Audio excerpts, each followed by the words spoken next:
It's along this stretch of the river where one can see Wallace's Cave and the Roslin Glen Diva, which is a figure which has been carved in relief out of the solid rock face.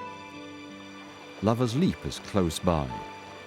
Ogam lettering can be seen on another rock face, which suggests that the glen has been home to man for over 5,000 years. This is a truly magical area, which continues downriver until we reach the castle and caverns of Hawthornden. Home of the celebrated poet and historian William Drummond, this castellated mansion, completed in 1638, was built around a 15th century tower and even earlier foundations.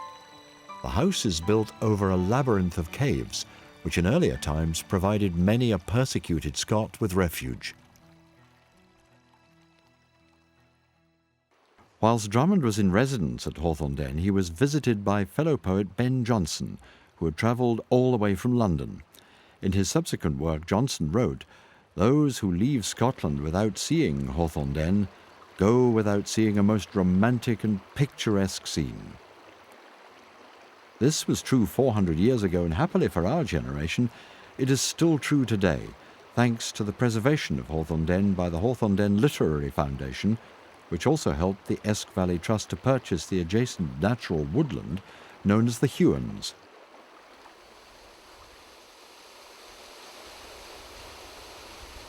The Hewans is an integral part of the Esk Valley Trust's plans to create a continuous pedestrian path along the whole length of the Esk Valley, as well as preserving and enhancing the wider riverside area for future generations. It is a noble and worthwhile aim which deserves our wholehearted support.